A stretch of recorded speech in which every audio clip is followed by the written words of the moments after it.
Hello friends, I am Dr. Rangeen Pallav Tripathi. I am a faculty of law at National Law University, Odisha, and today we will be discussing the module of excusable defences part B.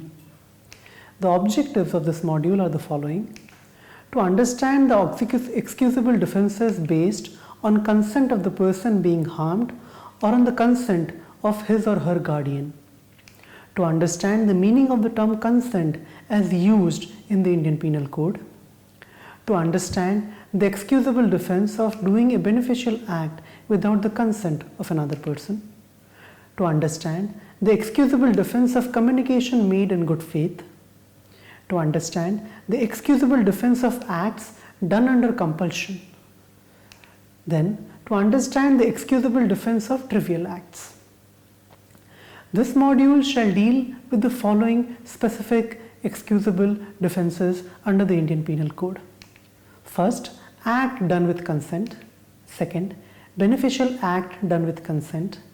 Third, act done for child or for insane person with the consent of the guardian. Fourth, beneficial act done without consent. Then, communication made in good faith. Sixth, acts done under compulsion. And seventh, trivial acts. The idea of the consent of the person to whom harm has been caused is an important principle in section 87, 88 and 89 of the Indian Penal Code. What constitutes consent has not been explained or defined in the Indian Penal Code. However, section 90 provides certain prescriptive norms regarding what does not amount to consent. So before we begin our discussion on the defenses which are based on the consent of a person, it is important for us to understand what is the meaning of consent within the scheme of the Indian Penal Code. According to section 90, a consent given by a person will not be considered as consent intended by any of the sections of the Indian Penal Code under the following circumstances. That is, when a consent is given under fear of injury or misconception of fact, and the person committing the act knows or has reason to believe the consent has been given due to such fear or misconception. Second, when consent is given by a person who, due to the unsoundness of his mind, is not able to understand the nature and consequences of the act for which he is giving consent. Third, when the consent is given by a person who is under 12 years of age. When consent is given under fear or misconception to claim that the same should not qualify as a consent under the Indian Penal Code, it is necessary that the person who is doing the alleged act because of the consent is aware that the consent was given in such circumstances. Let's consider the example below.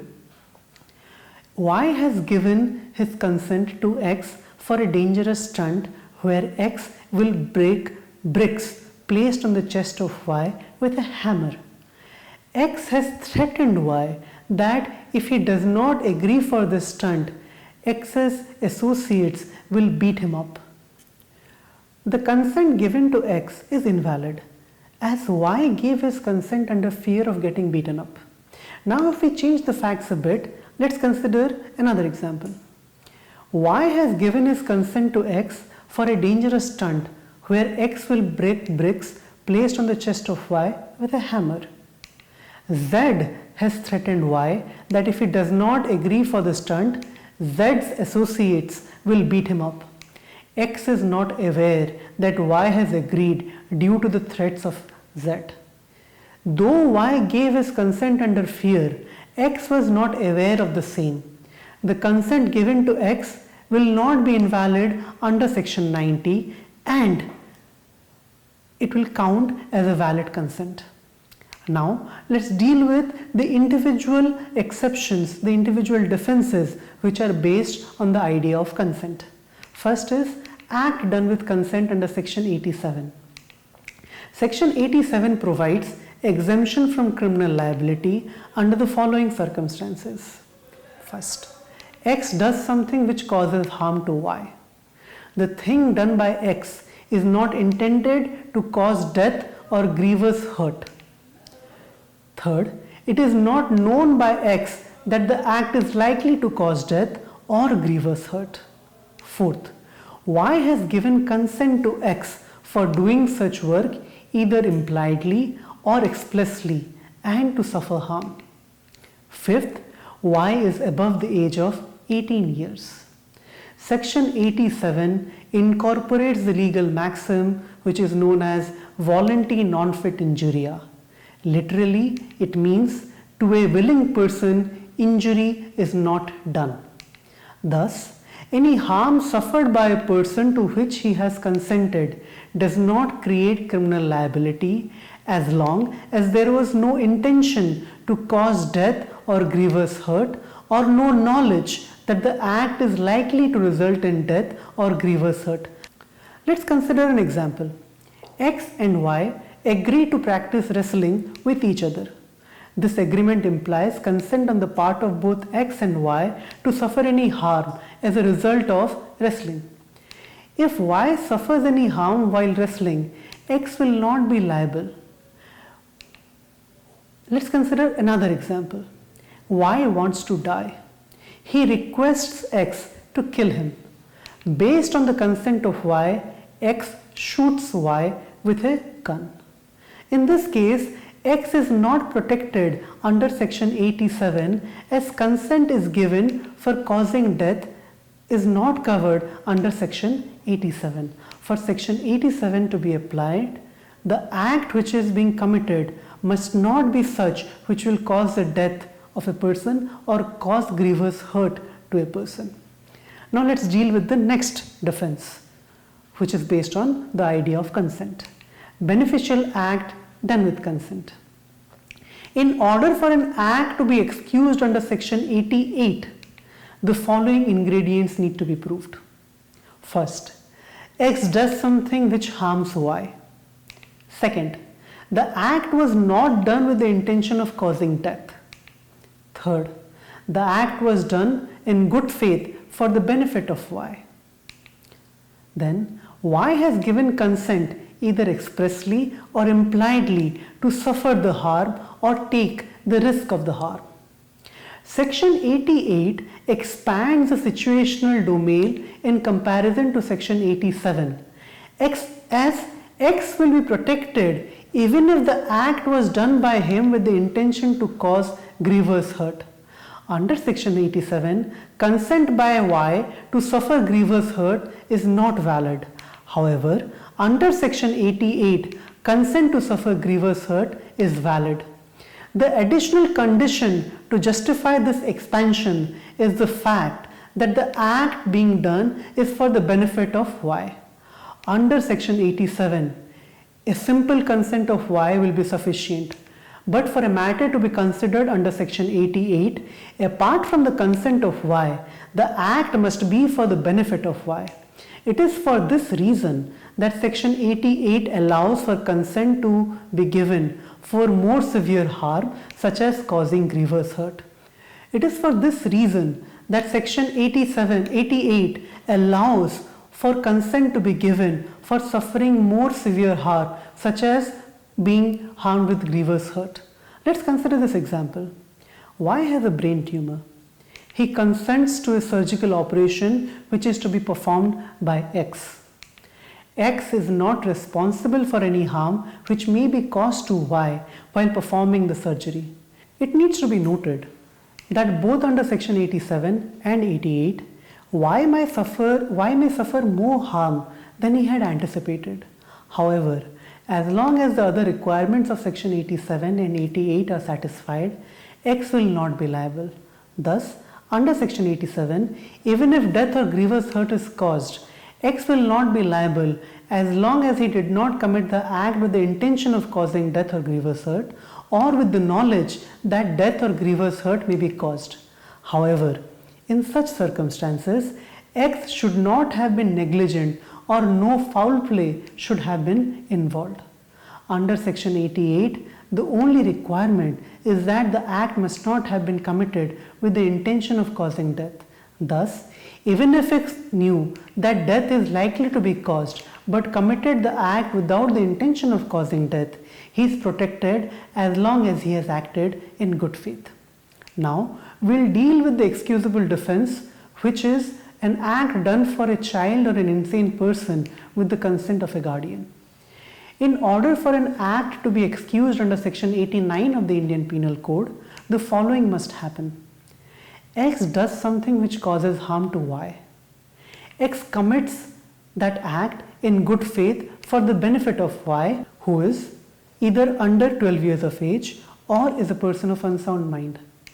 X is the guardian of Y, and he does that thing with the consent express or implied of the guardian or other person having the lawful charge of Y. That is, X either must himself be the guardian of Y or he does the act with the consent of whoever is the guardian of Y.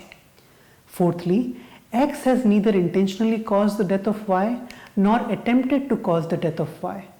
Fifthly, X has not done something which he knows is likely to cause death unless he did it to prevent the death or grievous hurt, curing of grievous disease or infirmity.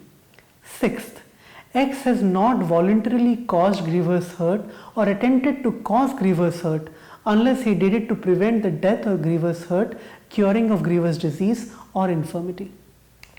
Section 89 mandates that it will not extend to the abatement of any offence if it does not already extend to the actual commission of such offence. Section 89 has a similar ethos to Section 88, with the vital difference being that the responsibility of giving consent is transferred to the guardian. Section 88 excuses X from the harm inflicted by him on Y if Y consented to the same and the act was for the benefit of Y. Children and persons of unsound mind are not deemed capable of making a judgment regarding the nature of acts and also what is beneficial to them and what is not beneficial to them. Thus, that power has been given to the guardians.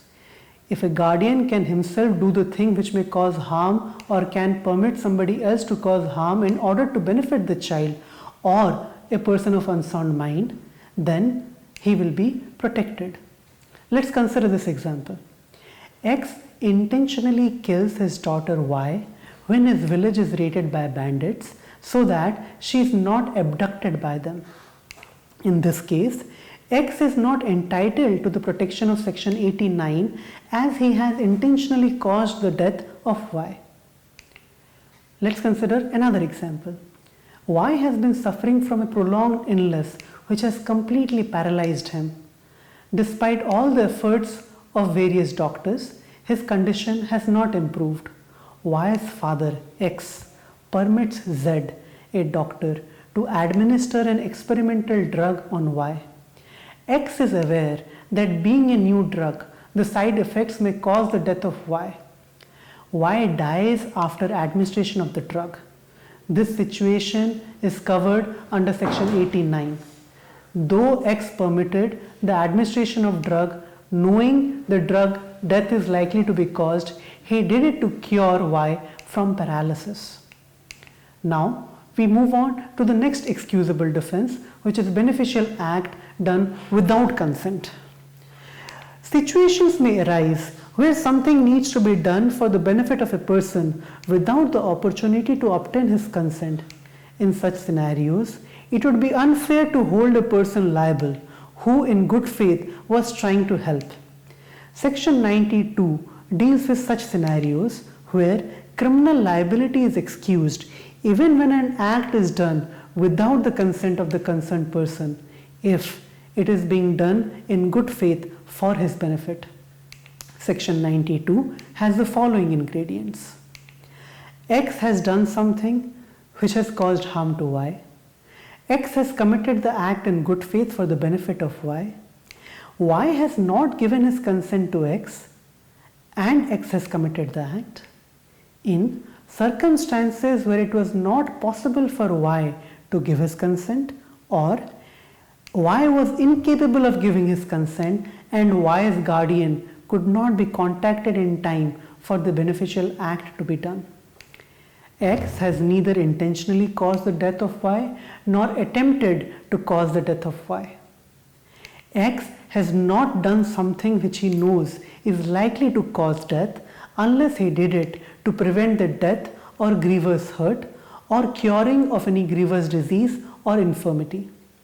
X has not voluntarily caused hurt or attempted to cause hurt unless he did it to prevent the death or grievous hurt or the curing of any grievous disease or infirmity. As is section 89, section 93 prescribes that it will not extend to the abatement of any offense if it does not already extend to the actual commission of such an offense. Let's consider an example. Y is being attacked by an elephant.